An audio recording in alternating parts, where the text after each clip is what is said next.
This is my account from December 2023. As of recording this, that's 1 year ago. At the time, I had been stuck at about 1,000 to 2,000 followers for the longest time, because mainly I'd switched fandoms completely from Marvel edits to Flash edits. I didn't have access to editing that entire summer, meaning I couldn't post. I had a brand new laptop, which had 32 gigs of RAM and over 2 terabytes of storage. At the time, I knew whatever I'd put my mind to at that point in my editing career, after a brief amount of time, I would achieve it.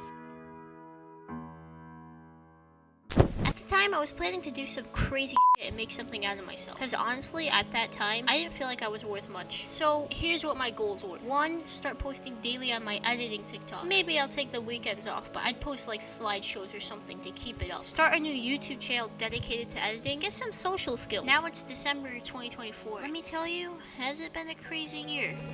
30,000 followers, 3.3 million likes, 19 million views. My brain still cannot comprehend how much 100,000 people is. How are you trying to tell me that 190 times that number is actually the amount of times that people have watched my edits? It's so insane, and I have no idea what to say. Well, actually, I can't say it was not as easy as it seemed. I'll nowhere even near easy. But let me walk you through on this year and how I ended up in this position.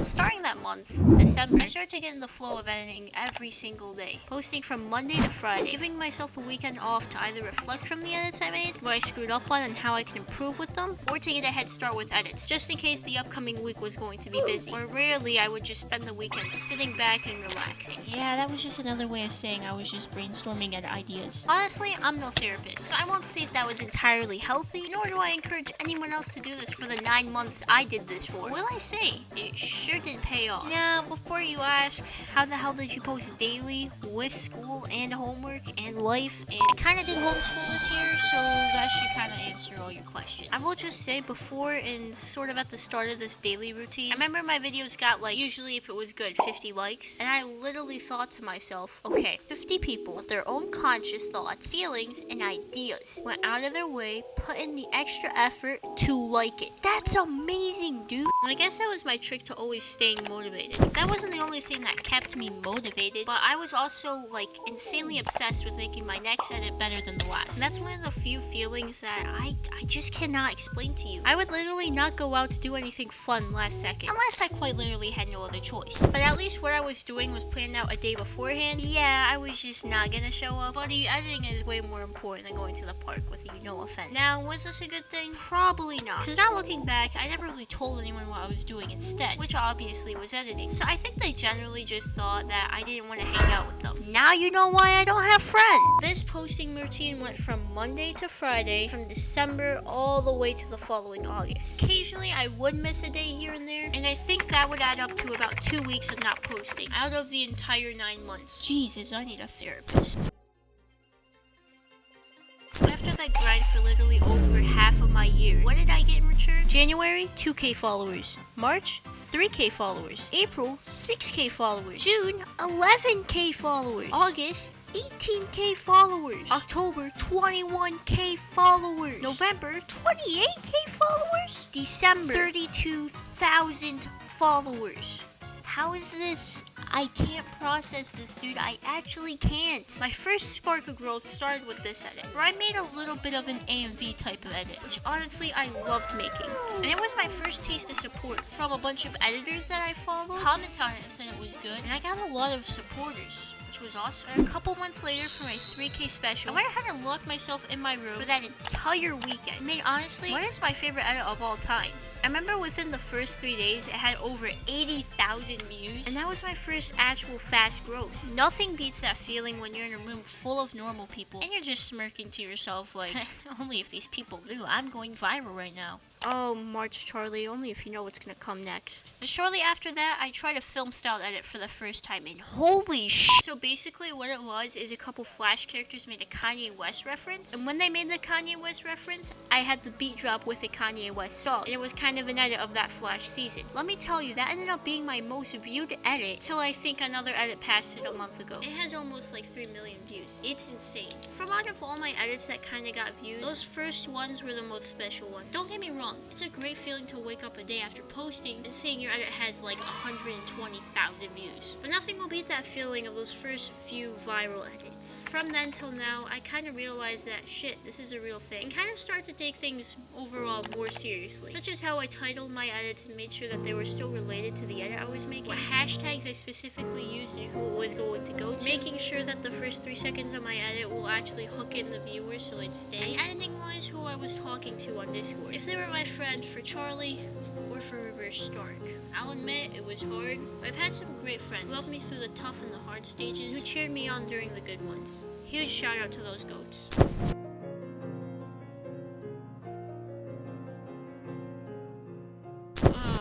Burnout.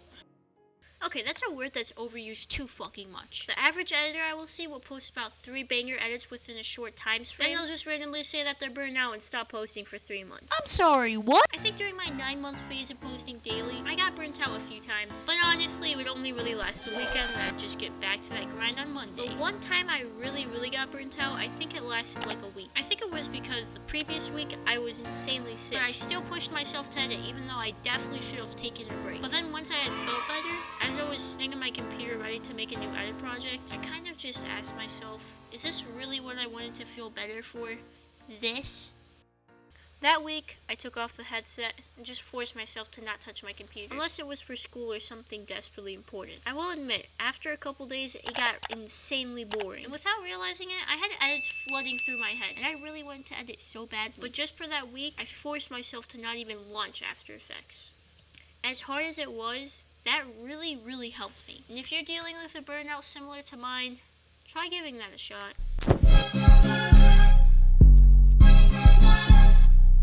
By the time I'd hit 10,000 followers, I felt like I was at the same level as the rest of my big mutuals. Most of them were kind of dry or completely ignored anyone who had less followers or didn't follow them back. Posts like twice a month, who really talks about being unmotivated all the time and just wants to quit, and who would just completely switch up on what they were originally posting because they were just too bored of the original content, aka the content everybody follows them for. That was about 90% of my mutuals, and after being surrounded by that, I was eventually immune to becoming a bit like them. I wouldn't respond to kind comments, I wouldn't follow back anyone just because they didn't have a lot of followers, and I eventually started to think that what I was posting, which was the Flash, was starting to fall off, and that was it. It was time to move on. At the time, I was starting to play The Last of Us, and I really wanted to edit Joel Miller, so I did so. But when I finished it and I thought about posting it on my main, I started to hesitate, and then eventually, I got hit with a realization. Look at my mutuals who switched up on their content. What happened? It flopped horribly and did horribly. And how did they feel in advance? They felt insanely unmotivated. Well, that kind of solves the 2 puzzle piece. Sure, even if the fandom we edit is kind of dead right now, it's still going to get more views. Completely posting something else that didn't align with what my followers originally followed me to post. So my solution to that was just to make an alt account to post random shit. So when I had a random 2-week phase over something and I really wanted to edit it, I would just post it there. And sure, I did mention it a few times in TikTok stories, so people who might be interested in that could go follow it, giving me a way more reliable fan base. And of course, that account is not to go viral on, it was just for fun, completely.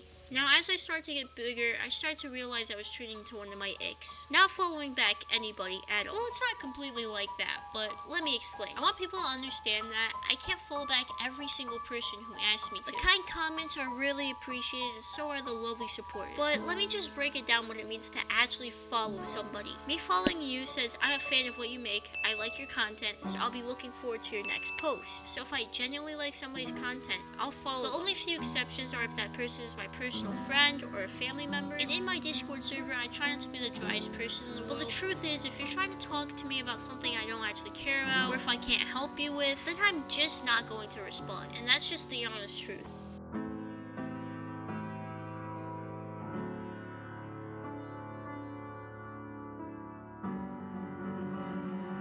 Don't get me wrong, let's not forget about this. What? Literally this channel. I've had this channel idea in mind since about October 2023, and what I overall wanted it to be. An editing channel inspired by a few other editing YouTubers I enjoyed, but with my little spin to it. But it took me till May of 2024 to actually start, because that's when I had actually built up the courage to actually give it a shot. But honestly, I hated my voice and I was too scared to even post. I did not want to get hate and I did not want to be known as a kid. Because I promise, I'm not 12. I just have a really high voice. So instead, I decided to use a spammy, cringe AI voice. And let me tell you, God did I hate it. But I just just was not going to post my voice, because at the time, I was too scared. On top of that, the quality of my videos were terrible since I was trying to post once a week, and occasionally twice a week. And it's a lot of work that goes into it. Not even mentioning I was still posting daily on my main TikTok. And slowly, the quality of my videos just started to go downhill. And so was my self-belief in the fact that if this YouTube channel was still what I wanted to do. Basically, I was losing passion for this channel.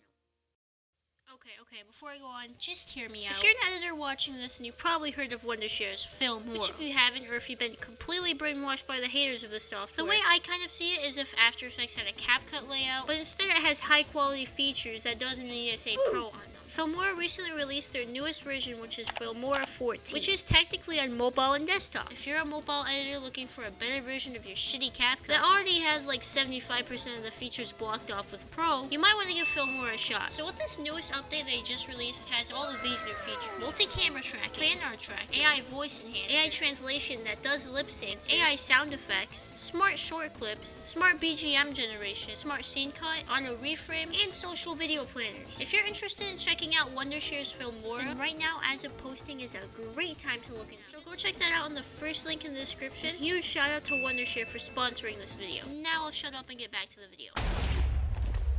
Then something happened. Something was going to happen. Now, a few years back, I used to watch one of the most cringiest YouTubers. Not the entire fandom, just this specific YouTuber.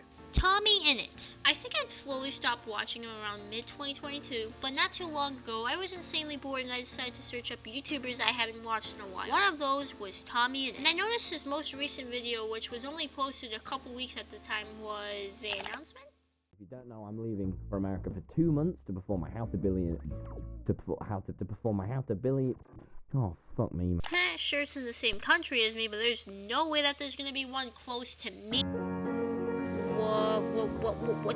What? He was going to do his How to Be a Billionaire show at a place that was nearly half an hour away from me. Now sure, he was a pretty cringe YouTuber and overall not somebody I watched anymore, but there was no shot that I was gonna miss this opportunity. I remember convincing my cousins to take me, and then going to the actual show.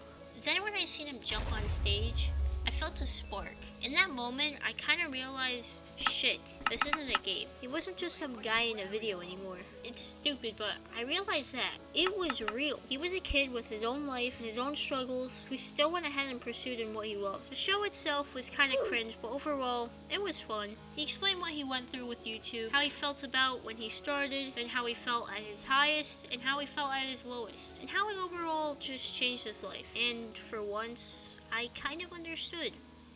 Later that night when I went home, I went ahead and rewatched a couple of his old videos I used to like. I realized he was just a kid, and so was I. That show was kind of a wake-up call and overall had just opened my eyes. So I made the decision to go ahead and face my fear, and did what was the last thing that I wanted to do. I went ahead and started making videos using my real voice. Then I ditched the style of videos I was doing beforehand, which was just replicates of other channels. And I decided to try out a whole new style I had never seen much of before, which was still inspired a bit by some of my favorite creators, but I also gave it a bit of my own taste. After I made these adjustments with my style and my overall view of this content, I realized this was going to take way more time than it previously did. But at the time, I just had so much on my plate. So that's when I decided to value what I cared about most at the moment. That's when I went from posting daily on my TikTok account to now 3 times a week. Which now realizing that's just a 2-edit downgrade. Honestly, still for a lot of editors is a lot, but for me, it does fine. And now I'm more comfortable with taking breaks from posting on TikTok. Usually for a week at a time, if I really want to lock in on a single video. As of right now, I'm about 7 months into posting videos on this YouTube channel. It went from a video once a week, then twice a week, then once a week again. We're currently sitting at 7,000 subscribers! You're probably thinking, duh, you have like 30k on TikTok. That's like nothing to you. I grew up with YouTube and watched entire 20-minute long videos from creators I like. From the beginning to end, no stops, no let me check the time, no this and that. I just sat down and watched it. Because I genuinely felt this connection between me and the YouTuber. Their videos would make me smile and laugh on my worst days, and even on my good ones. You're trying to tell me that now I can be that person for other people? That's just worth more than TikTok edits ever will be. So let's go back to the very beginning of this video and look at those 3 goals I had. Now looking back, I had accomplished 2 of the 3. Okay, well, this is kind of like 2 truths in 1 lie. Which one do you think was the one that I didn't accomplish? Social skills. Now, I'm not completely slightly astray from socialism. Overall, it's kind of fair to say I only really know how to be awkward most of the time. Now, don't get me wrong, I don't want to make it seem like I've made it and now I'm retiring from editing. This is just the start of the beginning. I think for 2025, I want to get that silver play button. Well, with that said, I wonder what 2025 has to hold.